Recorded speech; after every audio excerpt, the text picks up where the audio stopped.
Assalamualaikum warahmatullahi wabarakatuh. Perkenalkan, saya Dana Suci Belinda dengan NIM 210600528 akan mempresentasikan materi tentang pertumbuhan ekonomi 2, teknologi, bukti empiris, dan kebijakan. Eh, Dengan mata kuliah Teori Ekonomi Makro 2 dengan dosen pengampu Bapak Dr. Alfon Satrianto, STME.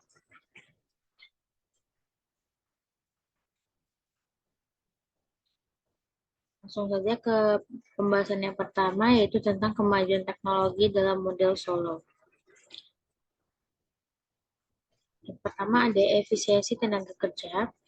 Ketika teknologi mengalami kemajuan, efisiensi tenaga kerja akan meningkat. Efisiensi tenaga kerja juga akan meningkat ketika ada pengembangan dalam kesehatan, pendidikan, atau keahlian angkatan kerja. Berikut fungsi dari efisiensi tenaga kerja, yaitu Y sama dengan F, K, L dikali E. Di mana E adalah variabel baru yang disebut efisiensi tenaga kerja. L dikali E mengukur jumlah para pekerja efektif. Maka inti dari pendekatan model kemajuan teknologi ini adalah bahwa peningkatan efisiensi tenaga kerja E sejalan dengan peningkatan angkatan kerja L. Berikut kondisi mapan dengan kemajuan teknologi.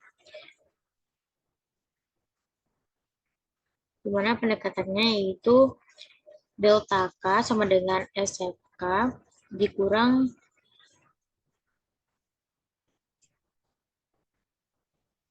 untuk menjaga K tetap konstan, kita membutuhkan pengganti modal yang terdepresiasi untuk memberi modal bagi para pekerja baru dan dibutuhkan untuk memberi modal bagi para pekerja efektif baru yang diciptakan oleh kemajuan teknologi.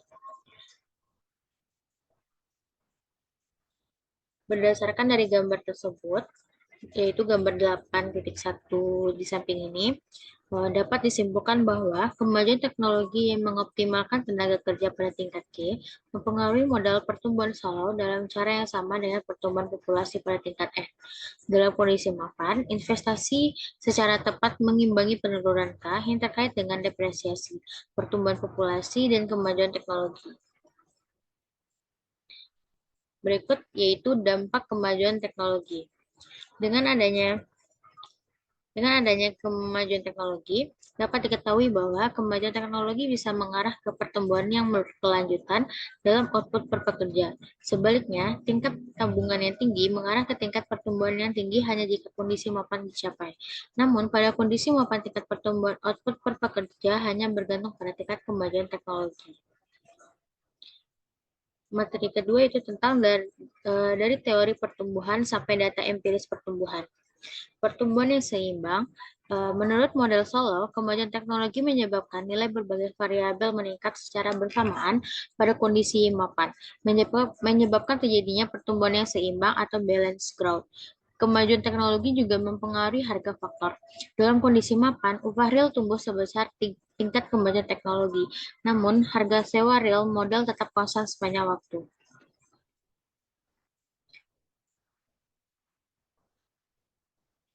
Akumulasi faktor versus efisiensi produksi.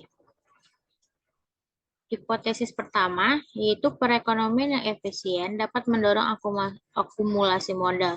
Contohnya, seseorang dalam perekonomian yang berfungsi dengan baik mungkin mempunyai sumber daya dan insentif untuk tetap bersekolah serta mengakumulasi modal manusia yang lebih besar.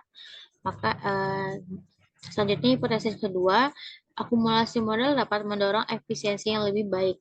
Contohnya, jika ada eksternalitas yang positif terhadap modal fisik dan modal manusia, maka negara yang menabung dan menginvestasikan lebih banyak tampaknya akan mempunyai fungsi produksi yang lebih baik. Pembahasan ketiga yaitu tentang kebijakan untuk mendorong pertumbuhan. Mengevaluasi tingkat tabungan. Menurut model Solow, seberapa banyak negara menabung dan berinvestasi adalah determinan penting dari standar kehidupan penduduknya.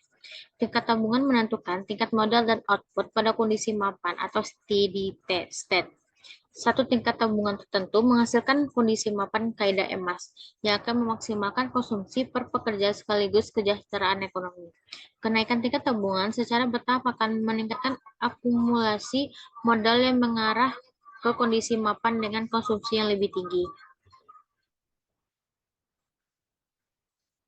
Mengubah tingkat tabungan. Cara yang tepat dilakukan pemerintah untuk mempengaruhi tabungan nasional adalah melalui tabungan masyarakat.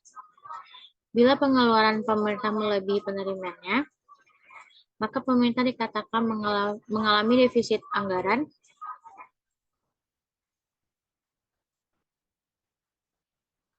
Ia menunjukkan tabungan masyarakat negatif. Sebaliknya, jika pengeluaran pemerintah lebih kecil dari penerimaannya, maka terjadi surplus anggaran. Pemerintah bisa membayar sebagian utang nasional dan mendorong investasi. Namun, pemerintah juga bisa mempengaruhi tabungan nasional dengan mempengaruhi tabungan swasta, yaitu tabungan yang dilakukan oleh rumah tangga dan perusahaan. Ini jenis modal. Modal yang pertama itu modal tradisional, seperti pabrik bulldozer dan baja, komputer, dan robot. Yang kedua ada modal masyarakat, yang disebut dengan infrastruktur seperti jalan raya dan sistem jalan raya, jembatan, dan sistem pembuangan air. Selanjutnya ada modal manusia, yaitu ilmu pengetahuan dan keahlian. Membangun institusi yang tepat. Salah satu alasan mengapa setiap negara memiliki tingkat efisiensi produksi yang berbeda-beda adalah karena mereka memiliki institusi yang berbeda dalam memberikan petunjuk tentang pengelokasian sumber daya langka yang tersedia di negara tersebut. Menciptakan institusi yang tepat penting agar dapat memastikan sumber daya yang tersedia dialokasikan sebaik-baiknya. Adam Smith menyatakan bahwa institusi berperan penting pada pertumbuhan ekonomi. Menurutnya, yang diisyaratkan untuk membawa negara dari tingkatan yang barbar yang paling rendah menuju kejayaan yang paling tinggi hanyalah perdamaian, pajak yang masuk akal, dan hukum yang ditegakkan. Dan syarat lainnya akan terselesaikan secara alamiah. Pembahasan selanjutnya itu tentang di luar model Solow, teori pertumbuhan endogen. Berikut ada model dasar, seperti fungsi produksi sederhana yang ditampilkan di layar, yaitu Y sama dengan AK, di mana Y adalah output, K adalah persediaan modal, dan A adalah konstanta yang mengukur jumlah output yang diproduksi setiap unit modal. Di bawahnya itu ada persamaan yang menyatakan bahwa perubahan persediaan modal atau delta K sama dengan investasi dikurangi depresiasi. Di bawahnya itu ada persamaan yang menunjukkan apa yang menentukan tingkat pertumbuhan output delta Y per Y. Model dua sektor, di mana U dari fungsi di atas adalah bagian dari angkatan kerja di universitas, E adalah persediaan ilmu pengetahuan, dan G adalah fungsi yang menunjukkan bagaimana pertumbuhan ilmu itu bersifat standar.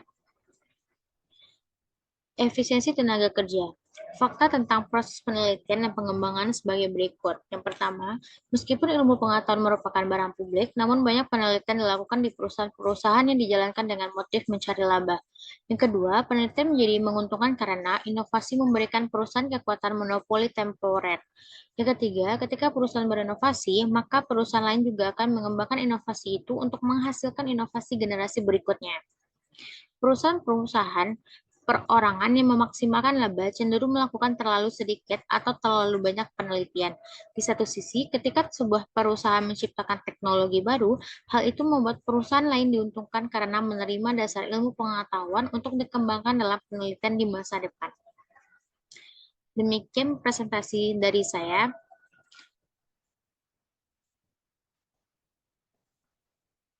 Mohon maaf apabila ada kesalahan katanya. Terima kasih atas perhatiannya. Saya tutup dengan wabillahi taufiq wal hidayah. Wassalamualaikum warahmatullahi wabarakatuh.